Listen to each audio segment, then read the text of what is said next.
Actually ये हमारी शादी 24 मई 2024 को हुई थी, वीडियो कॉन्फ्रेंस के ज़रिए। ये मेरी कज़न है, मेरे मामू की बेटी हैं। कहाँ रहते हैं? ये वहाँ पाकिस्तान में सियालकोट में रहते हैं, और पार्टीशन से पहले ये यहाँ मेरा अभी घर है, यहाँ पे ये दोनों फैमिलियाँ जॉइंट रहती थी। वो विभाजन के दौरान दोनों फैमिलियाँ बट गईं, तो ये पाकिस्तान चले गए। तो उसके बाद हमारे परिवार के बड़ों ने रिश्ता तय कर दिया हमारा बचपन में ही कि हम आपस में रिश्तेदारी करेंगे। तो फिर जब अभी शादी की हमने 2024 में, उससे पहले मैं आपको बता दूं कि मैं सीआरपीएफ में कार्यरत हूं।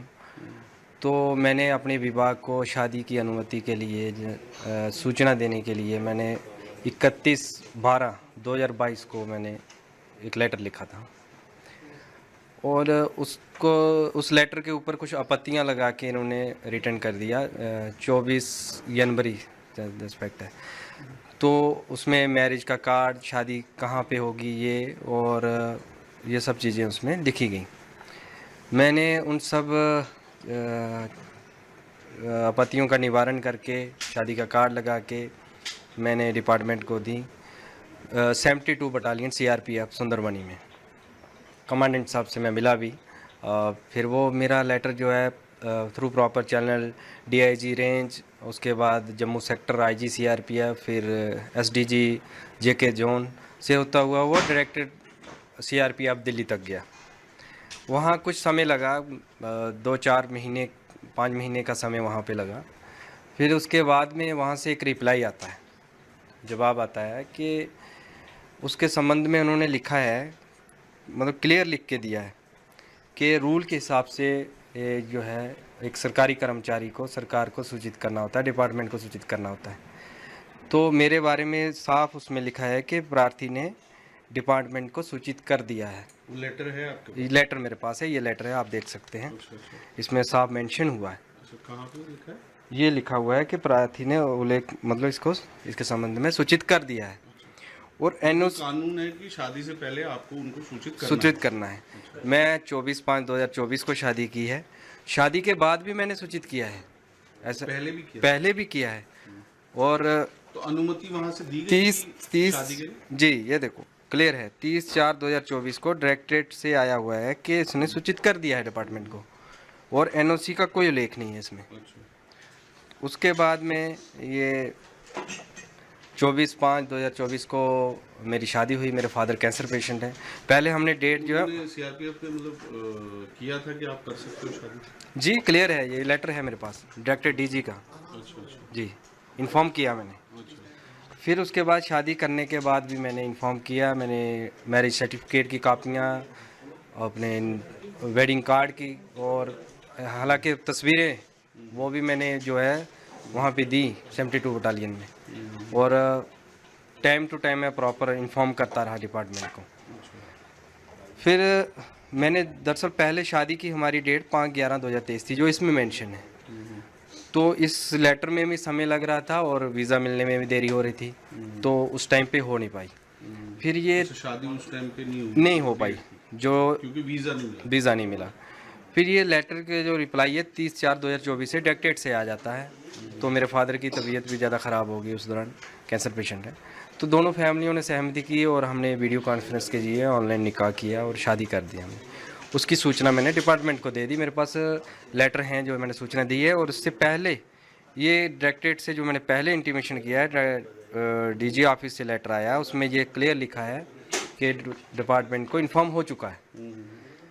फिर इसके बाद 28 फरवरी 2025 को मेरी वाइफ को वीज़ा मिलता है। वो भारत आती हैं 15 दिन के वीज़े पे। शादी किस दिन हुई थी? शादी हुई थी 24/5/2024, 24 मई को अच्छा, 24 मई 2024 में। 2024। जी, वो आती हैं 2025 फरवरी 28 को। अच्छा, एक साल बाद लगभग वीज़ा मिला? हाँ, लमसम 9 महीने या 1 साल का इतना हमें टाइम लगा उसमें। वीज़े का प्रोसेस में कंप्लीट होने में उसकी फील्ड वेरिफिकेशन होती हैं, यहाँ पे भी सारा 2-3 विभाग उसकी वेरिफिकेशन करते हैं। तो जब मेरी वाइफ आई तो मैंने अपनी बटालियन को टेलीफोनिकली भी वीज़े की कापियाँ भी मेरे व्हाट्सएप पे आज भी उसकी डिप्टी कमांडेंट के नाम पे जो मैंने भेजा है नंबर पे, आज भी प्रूफ है। तो मैंने वो पूरे डिपार्टमेंट को इन्फॉर्म किया। फिर उसके बाद 15 दिन के वीज़े पे थी, तो हमने उसके विदिन 15 दिन के अंदर ही हमको एलटीवी अप्लाई करना होता है, अगर मतलब वो लॉन्ग टर्म वीज़ा जो शादी के ग्राउंड पे मिलता है। तो हमने वो 4 मार्च को ही अप्लाई कर दिया, 4 मार्च अभी 2025। 25 को। तो 14 तक हमारा विजिट वीज़ा था। उस दौरान फील्ड वेरिफिकेशन हुई एलटीवी की, और 13 मार्च को जो है हमारा इंटरव्यू एफआरओ के पास होता है, एफआरओ जम्मू के पास। तो उसके बाद उन्होंने कहा कि आपका पॉजिटिव रिकमेंडेशन हम आगे भेज रहे हैं, तो आप एलटीवी कैटेगरी में फॉलो करते हैं, आप स्टे कर सकते हैं, इसमें कोई नहीं। तो रहते रहे, सब ठीक था। फिर उसके बाद ये जो इंसिडेंट हुआ, उसके बाद गवर्नमेंट पहलगाम अटैक हुआ, फिर गवर्नमेंट ने कोई इनिशिएटिव लिए, उस पर जो फैसले लिए, तो उसमें गवर्नमेंट ऑफ इंडिया ने जो होम मिनिस्ट्री सा आर्डर निकला है, उसमें उन्होंने एलटीवी के लिए ये नॉट एप्लीकेबल लिखा हुआ है कि इन पे लागू नहीं होता है। तो हम एलटीवी में आते थे, क्योंकि हमारी रिकमेंडेशन होके इन प्रोसेस में था। लेकिन ये मैं आपको दिखा देता हूँ, ये देखो एलटीवी वैलिड और issue of new visa allowed, LTV yes मिलेगा। और ये deadline of exit India for visa holder, सबको एग्जिट है। एलटीवी जो कैटेगरी में आते हैं उनको, उनके ऊपर नॉट एप्लीकेबल, ये गवर्नमेंट का ऑर्डर जो आया। हम इसके अनुसार ठीक थे, तो अचानक हमें एक एग्ज़िट परमिट आता है, ये एफआरओ की साइट से हमें मेल आता है। मैंने वहाँ बात की, तो थोड़ी देर के बाद वो एग्ज़िट परमिट जो है कैंसिल हो जाता है। तो दूसरे दिन जो है तहसीलदार की तरफ से हमें बोला जाता है, इन्फॉर्म किया जाता है। उसके ऊपर ये आप देख सकते हैं, ये देखो exit permit against application ID number ये स्टैंड कैंसल, वी आर री एग्जामिनिंग योर केस। ये एफआरओ का मेल है हमारे पास। फिर उसके बाद हमें जो नोटिस दिया जाता है वो दिया जाता है विजिट वीज़े पे, विजिट वीज़े पे जो तहसीलदार की तरफ से कि आपका विजिट वीज़ा इतने से इतना था। हालांकि हमारा विजिट वीज़ा जो है वो 14 मार्च तक था, वो लिख रहे हैं 22 मार्च तक, ऐसा नहीं है, 14 मार्च तक था हमारा। तो हमने 13 मार्च को हमारा अप्रूवल के लिए चला गया। जो इसका प्रोसीजर है एलटीवी का आम यही है, मतलब जो भी है ऑफिशियली काम इसका। तो उस दौरान फिर हमें नोटिस दिया गया, हमने एडवोकेट अंकुर शर्मा जी से बात की, और हमने इस पटिशन को जम्मू कश्मीर हाई कोर्ट में दर्ज किया। तो कोर्ट ने उसमें हमारे डॉक्यूमेंट्स देखे, हमारे उसमें देख के उन्होंने इंटरवेंशन की। तो मेरी वाइफ को उस टाइम अटारी वाघा बॉर्डर लिया जा रहा था। हालांकि ये सीआरपीएफ की जो डायरेक्टरेट से हमारी जो अप्रूवल आई है, जिसमें उन्होंने लिखा है कि सूचित कर दिया गया है, हमने ये हाई कोर्ट में हमें सबमिट की। ये कोर्ट ने माना इस चीज़ को, ये वैलिड, क्योंकि डीजी ऑफिस से आई हुई है। तो उसके बाद मेरी वाइफ को अटारी बॉर्डर पे लिया गया। फिर उसके बाद में कोर्ट से शाम को एक ऑर्डर निकलता है, उन्हें रोका जाता है एलटीवी के उसके। अच्छा, वहाँ अटारी में रोक दिया गया? नहीं, मतलब वहाँ पहुँचने तक यहाँ से कोर्ट ने डिसीजन लिया। अच्छा। तो फिर उन्हें वहाँ से रिटर्न किया गया। आपकी वाइफ को वापस किया गया कि हम एलटीवी में फॉलो करते हैं, और उसके ऊपर जो भी निर्णय होगा कोर्ट का, जहाँ जो डिपार्टमेंट है वो मतलब आगे है। तो इस दौरान में मैंने सोशल मीडिया पे कुछ न्यूज़ सुनी कि सीआरपीएफ की तरफ से कि आप मतलब जवान पे एक्शन लेने वाले हैं, ये है वो है, तो न्यूज़ में चलता रहा। तो कल अचानक कुछ हमारी 41 बटालियन जो इस टाइम भोपाल में है, अभी मेरे ट्रांसफ़र कर दिया गया भोपाल में, वो भी मैं आपको बताता हूँ। तो वहाँ से कुछ नोटिस आता है मुझे, तो मैं उस नोटिस को रिसीव करता हूँ, तो उसमें पढ़ता हूँ, तो उसमें वो एक चीज़ मेंशन करते हैं कि हमें निकाह के लिए इन्फॉर्म किया जवान ने। तो निकाह ही मैरिज होती है, निकाह के लिए इन्फॉर्म किया है। अच्छा।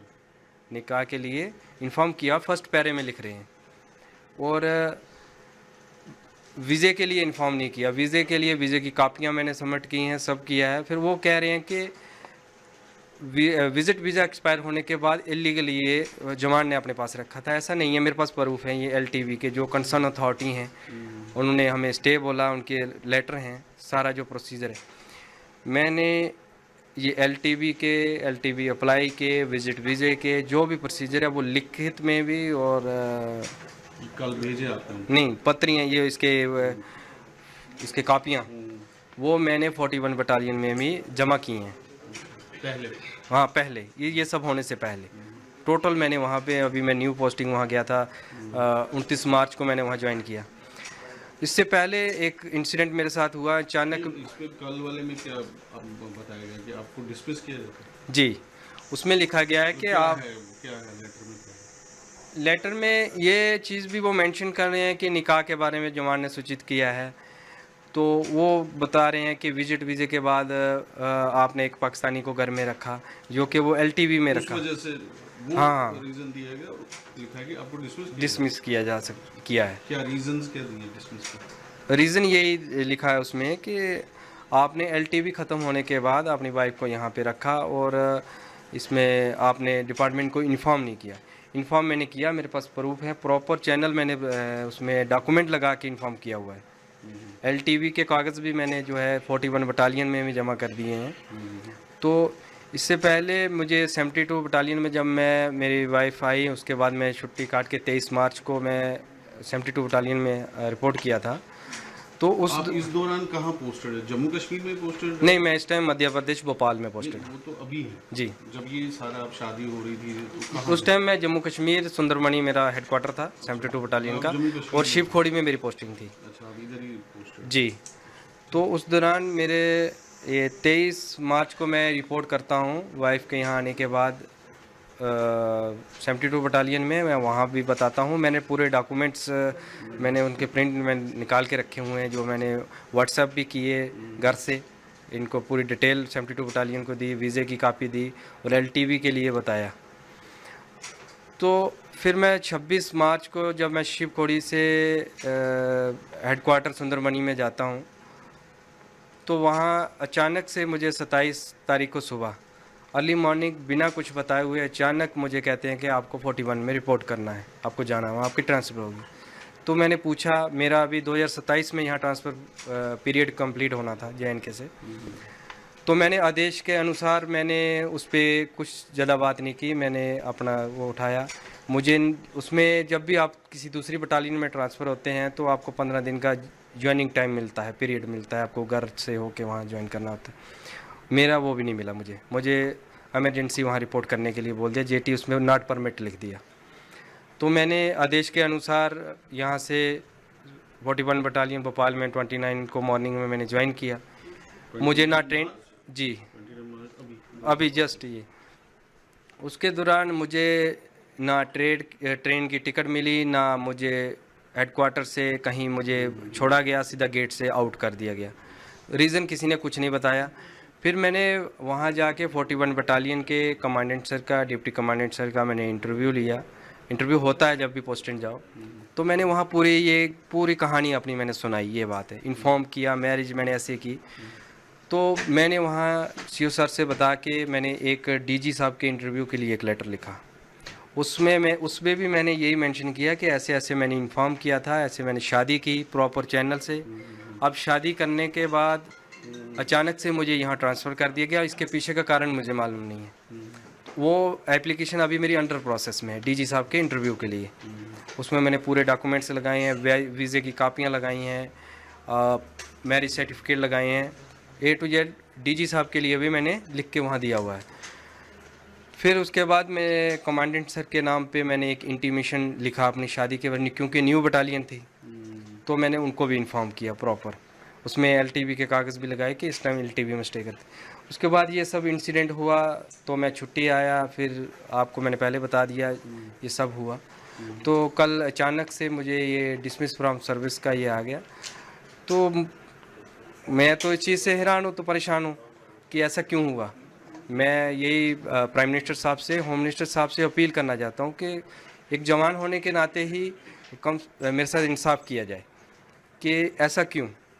जब मैंने प्रॉपर चैनल 2024 में शादी कर रहा हूँ, 2022 से मैं डिपार्टमेंट को लगातार सूचित करता आ रहा हूँ।